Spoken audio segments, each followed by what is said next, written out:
Okay, this is a video essay based on an essay that I wrote for psychology when we were examining prejudice, stereotypes, and discrimination. I think it's the best essay that I did throughout the entire course.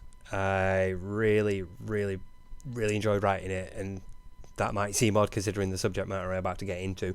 But I think it's the best one I wrote, like thematically, structurally, everything. I think it's just the best one I did. And so I thought it might be a good one to turn into a video essay. Now, we had a bunch of criteria that we had to nail throughout this essay, so it's structured a certain way and it mentions certain things. There's obviously going to be things that I could mention and didn't, and that's because they weren't relevant. The criteria will be on the screen now. I could read them out, but it's really boring. It's going to take a long time. But we had to nail each of those things, and so throughout the essay I did. It's also a bit longer than I thought it might be because I would write essays over the word count limit and then cut them down so that I had two versions of the essay, and I think that this one flowed better because it's the full complete one. It's the director's cut, as it were. So yeah, let's see how we go.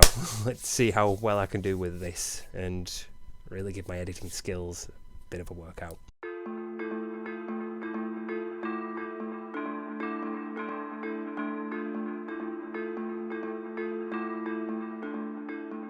Human beings don't always get along with each other, and it's not always because some people have all the charm, wit and physical appeal of Nigel Farage on his sixth pint. Our tribal nature dictates that we'll socialise with people who are like us and distance ourselves from groups of others, those strangers and weirdos who live on the next street and don't empty their bins on the same day we do. Since those outside our social circles can seem different to us, we tend to form generalised opinions about them, and these opinions can be misinformed and wrong. Now, extrapolated beyond the next street over and into national and ethnic scales, they can be gross parodies of entire races, which are actively harmful. Such sweeping generalizations are known as stereotypes, a word stolen from the world of printing by Walter Lippmann to describe the fixed, narrow pictures in our head, generally resistant to easy change. Though they're not always hateful, for example, we Brits loving tea, that's a stereotype. Lovely. They can lead to development of prejudice, which is a negative or unfavourable attitude towards a group or its individual members. And these consist of beliefs which are not tested against reality, but rather have to do with a person's own feelings and attitudes. Now, on an individual level, these can be problematic, but on a social level, they can be actively harmful and frequently result in discrimination, which is the unfair or prejudiced treatment of a person or group. So stereotypes influence prejudice, which results in discrimination. Stereotypes may be the result of evolution. Evolutionary psychologist Robin Dunbar proposed Dunbar's number, which is 150, and he claimed that this is the maximum number of social relationships an individual can maintain. Now, most animals manage to maintain only pair bonds, and more complex social structures typically occur among the primates, which indicates the maintenance of increasing numbers of social relationships requires higher brain functions. Evolutionarily, these social relationships result in a greater chance of survival for the individual via the pooling of resources, close availability of aid, and so on.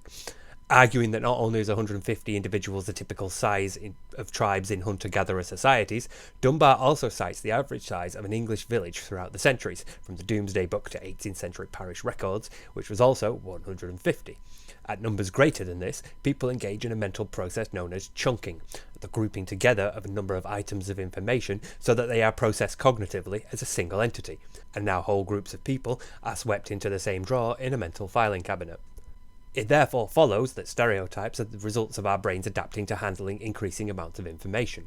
This is known as the cognitive approach, which also proposes that stereotypes help us to define ourselves socially, as we form our self-identity and social status relative to other individuals based on stereotyped information like job title. We have a wealth of mental associations attached to a person who is a doctor, for example, or a tutor who may deserve a pay rise. And by this method we distinguish between individuals and ourselves. However, there are many different ways to group people together, such as gender, ethnicity, or how metal someone is, and the social approach suggests that the information seen as relevant to the stereotype can change over time, so it's affected by social influences, and it may even be contextual. One may feel proud of being British when listening to Iron Maiden, and ashamed of being British when listening to Boris Johnson. As positive situations recall positive stereotyped information, and negative situations recall negative information. Stereotypes may also serve as a displacement mechanism, allowing groups to shift the blame for some socio-economic grievance onto another, typically less powerful, group. This can be the result of the frustration-aggression hypothesis, which believes that people become aggressive when frustrated in some way, and if aggression has the desired effect, then people will be more likely to resort to aggressive behaviour in future. However, if individuals are prevented from overcoming such frustrations, or the source of the frustration is unreachable in some way, then the aggression generated is instead displaced onto an alternative. This is known as scapegoat theory. Now, once formed, stereotypes need to spread, and there is a whole branch of psychology which can provide an explanation for their mimetic proliferation: behaviorism. Behaviorists posit that we learn through our environment, via stimuli, reinforcement of reaction, and observation, and we know from Albert Bandura's experiments with dolls, violent adults, and eager children that humans are capable of learning through mimicry.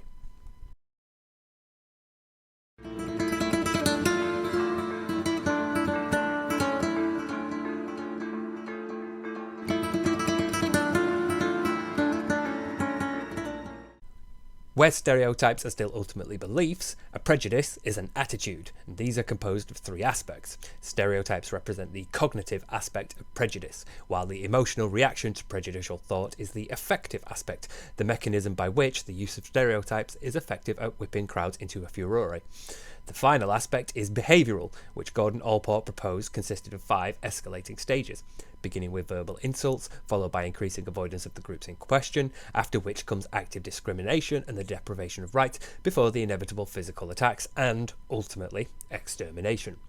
History is replete with examples of stereotype groups being victimised, abused and slaughtered in their millions as a consequence of prejudicial attitudes being exploited and escalated, though for practical reasons only one example will be considered here: Rwanda. I would also just like to pause and take this opportunity to apologise in advance for any unbelievably atrocious mispronunciations that I make from this point on. The seeds of the Rwandan Genocide were sown in 1959 following the death of Mutara Rudahigwa, the last great Tutsi king, following which a Hutu uprising ousted Tutsi aristocracy. According to Jean Hatzfeld, Hutu leaders cynically used the uprising to marginalise the entire Tutsi community. The populist Hutu administration depicted all Tutsis as scheming, treacherous speculators and parasites in an overpopulated country. A sharp escalation occurred following a military coup in 1973. Goods and property were seized and exclusionary laws were passed, communities were soon uprooted, and sporadic waves of massacres followed until in 1990, when rebel Tutsi fighters waged war against the majority Hutu Rwandan army. An individual born the year after the military coup would have been 20 years old by the time the genocide occurred in 1994. This is a lifetime in an environment which constantly reiterates that Tutsis are parasites, and this undeniably has an influence. One explanation for the proliferation of anti-Tutsi prejudice throughout Rwanda may be the theory proposed by Tajfel and Turner in 1979, social identity theory.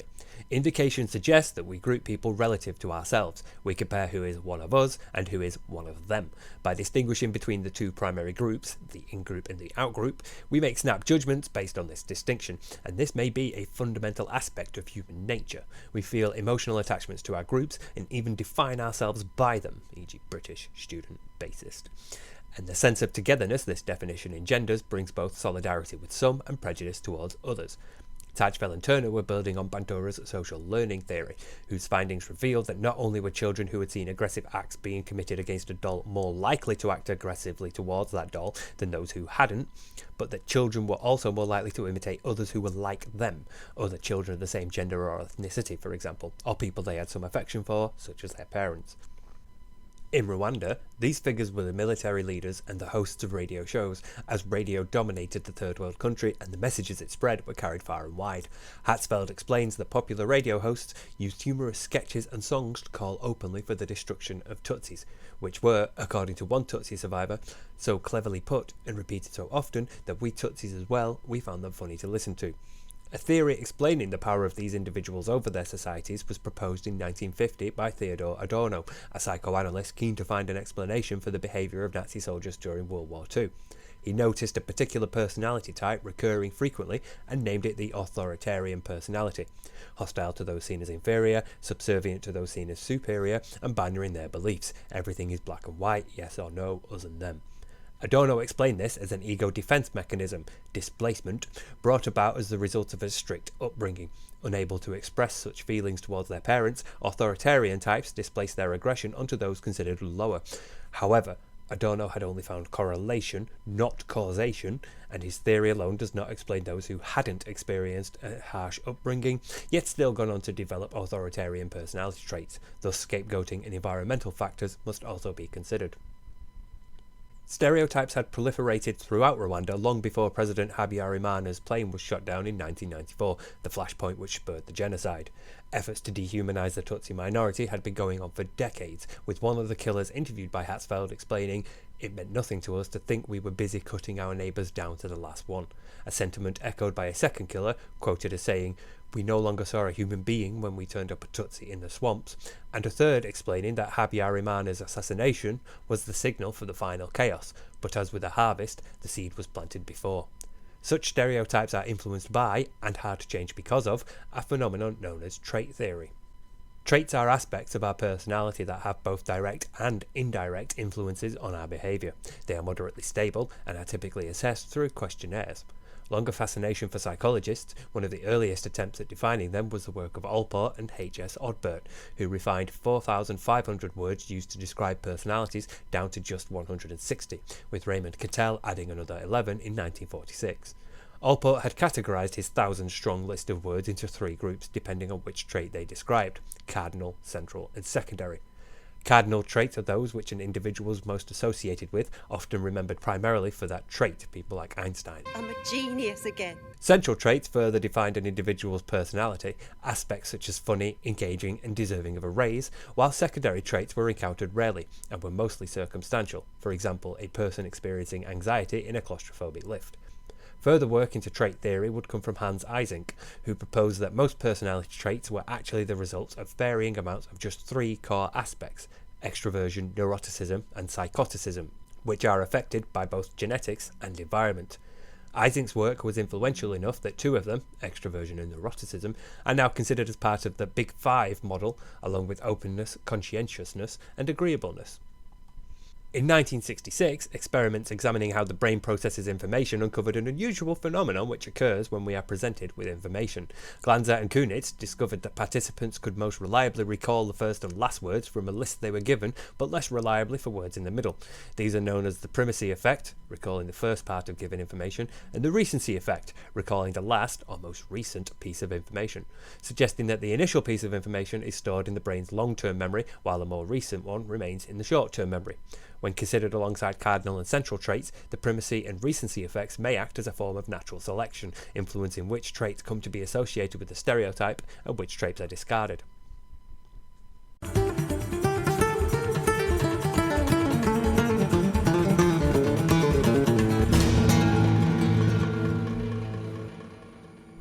Following negative stereotyping and development of prejudicial attitudes, the Hutus began seizing Tutsi property and passing exclusionary laws. These are acts of discrimination, behaviours which are often the result of prejudiced attitudes and are typically directed against individuals based on their membership of a certain group. Discrimination is not always the result of prejudice. Environmental and social context also have an influence in dictating a person's behaviour. Ralph Minard studied black and white miners in the 1950s and discovered that though segregated in society, underground the two races were completely integrated. Now, two distinct sets of social behaviours for two different social contexts suggest that the link between prejudice and discrimination is not always so straightforward, though the two are still viscerally distinct. Thinking that Tutsis are cockroaches is a prejudice. Taking their houses and uprooting their communities is discrimination. Such prejudices have their origins in the decades of tribal conflict, shaping the stereotypes broadcast to Rwandan society on the radio. Bandora's work with Bobo dolls may explain this. Children will imitate the behaviours of influential adults, mainly parents, and will absorb their prejudices and biases, a process known as social learning. However, it is worth pointing out that Bobo dolls are bouncy playthings for children, and there are doubts as to how much Bandora's conclusions can be extrapolated to interactions with other human individuals. A child might happily whack a Bobo doll all day, but never hit another child. Children do not mindlessly replicate observed behaviour. They can consider their behaviour and determine the likelihood of reward or punishment. Children who watched aggressive Bobo interaction, which was rewarded, were more likely to be aggressive towards the dolls. However, like with Adorno's research into authoritarian personalities, Bandora had only discovered correlation, and thus there must also be other influences which go into the formation of prejudices and discrimination. The personality theories of Adorno and Eysenck also offer some insight, but not a definitive answer. No matter how charismatic or authoritarian an individual may be, socioeconomic factors are ultimately responsible for individuals being in positions where society can be influenced by them and their prejudices can be spread more easily. Adorno and Eysenck used interviews and questionnaires respectively to determine personality types, both of which carry their own methodological weaknesses, as people can simply lie. Increasingly, the spread of prejudices and resulting discrimination appears to be the result of several contributory factors rather than one single influence, so we must also consider the wider environment. Building on the frustration-aggression hypothesis, relative deprivation theory proposes that frustration arises from the perceived disparity between our expected standard of living and our actual living standards.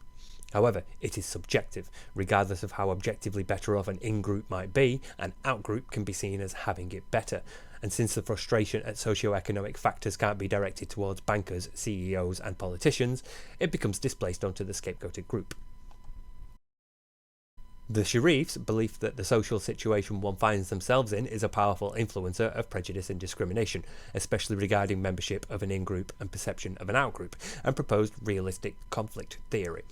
They argued that group behaviours are influenced by subjective perceptions of objective reality, such as competition for scarce resources, and that the perceptions individuals have of both other individuals and entire groups is relative to this broad subjective perception. This was tested under the guise of a summer camp outing. A group of 11 to 12-year-old boys were split into two groups, and in-group behaviour was encouraged as the groups each chose their own group names, developed in-jokes, codes and other norms of behaviour. Competition was then engendered between the two groups over a period of days, the result of which saw name-calling, stereotyping and other forms of prejudicial behaviour flourish. The murderers interviewed by Hatzfeld spoke of similar group dynamics as they organised themselves before each day's hunt for Tutsis, with one explaining that suddenly Hutus of every kind were patriotic brothers without any partisan discord. We gathered into teams on the soccer field and went out hunting as kindred spirits. The Sharif's work may also hold a key to overcoming prejudices and discrimination. The final stage of the experiment brought the two groups together and had them engage in cooperative activities and work towards common goals, which saw intergroup hostilities decline markedly, though group allegiances still remained an important factor in how the boys defined their relationships with each other. However, others have argued that conflict is not always necessary for prejudice and discrimination, and that mere awareness of another group is sometimes enough to propagate discriminatory beliefs and behaviours. The act of grouping itself involves discrimination. It is an essential part of group membership that some must be excluded to form the outgroup. It may be possible to counter this by simply changing the defining aspect of the group to be more inclusive, such as shared nationality over tribal loyalties, or to increase the number of shared group definitions, such as gender, age, or antipathy towards Piers Morgan, and thus alter the perception of the outgroup as different. Also effective is increased integration and contact between individuals of different groups. Stanley Milgram's experiments infamously showed that the proximity to the victim had profound influence on levels of obedience, with participants less likely to continue administering shocks if they could see the victim as they did so, along with being more likely to refuse if others present agreed with their decision. However, two phenomena which may impede this come into play when in a group: bystander apathy, where an individual is less likely to help or speak out against an act when part of a large group, and contagion theory, which suggests that membership of a group induces a hypnotic effect that leads to de-individuation and mob mentality. As seen earlier with Minard's study of minors, membership of a group can overpower individual opinions and affect behaviour. In the years following the massacres, Rwandan society has shown signs of rebuilding itself. Hutus and Tutsis pray at the same churches, cheer on the local football team, drink in the same cabarets, and trade and haggle in the markets. Allport proposed that intergroup contact between prejudiced individuals and the groups they're prejudiced against can reduce those feelings. Since prejudices are informed by stereotypes, frequent contact between groups can help dispel some of the erroneous aspects of those stereotypes. Combined with activities which emphasise common goals and equality of status within the group, the ignorance perpetuated by stereotypes can be reduced and a greater social cohesion can result. However, the Rwandan situation is more severe than most instances of intergroup prejudices and discrimination, and may require more intensive integration methods and a longer time frame in which to implement them. Much of this can be seen as the result of the effect of discrimination on the individual, an escalating sequence of inhumanities serving to dehumanise the Tutsi minority. Given that it is the more powerful group which gets to have its words heard, the influence of labelling theory should also be considered. By this phenomena, the act of being labelled as deviant, contrary to hegemonic standards, has an influence on the members of that group. Their behaviours change along with their perception by other groups, as the standards of the more powerful group become the basis against which other groups are measured. Countering labelling theory involves changing the standards of deviancy, a slow process which can take decades and is not entirely comprehensive, as prejudicial attitudes can still persist. Consider the ending of segregation in America, and yet racism is still a problem in American society. Years of being labelled as cockroaches had a grinding effect on the Tutsi population of Rwanda. As one survivor recalls, the Tutsis got so used to these anti-Tutsi broadcasts that we didn't listen to the horrible threats anymore. This is indicative of a phenomenon known as learned helplessness, proposed by Martin Seligman following experiments in which dogs were subjected to electric shocks they had no control over. In the face of inescapable powerlessness, the dogs seemed to give up and accept their situation, even in future scenarios where they could affect some change. The fact that Tutsis became so inured to threats and stereotypical depictions that they found them funny is evidence that learned helplessness was having some effect on the community. It was even noticed by the killers, with one commenting they had no more faith in crying out. They felt so abandoned they did not even open their mouths.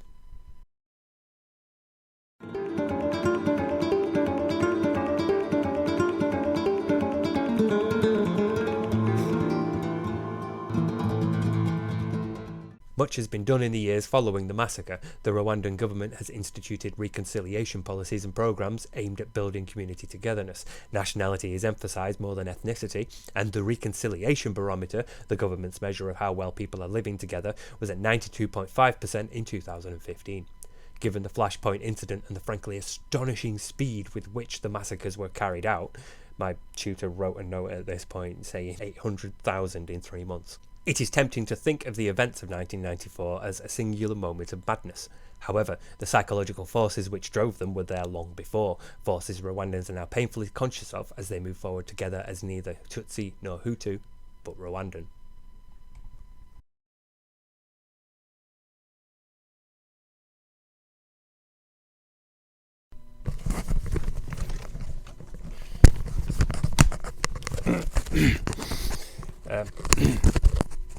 Yeah, so should probably do some sort of credits bit. I have to apologise for mispronouncing Jean Hatzfeld's name because I only found out he was French after I recorded the previous bit, so I called him Jean instead of Jean, and I'm sorry.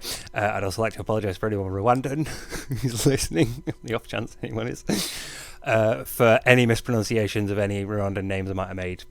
And I'd also like to say hi to all my social science friends who've graciously watched to the end of this. Thank you for your patience. It was a bit longer than I thought it would be. But I'll put all my references, both in text and the video sources, in the description below. And yeah, that's it. That was a video essay that I did based on a psychology essay that I wrote. I might do a criminology one next. Don't know. Anyway, thanks for watching. Yeah, bye.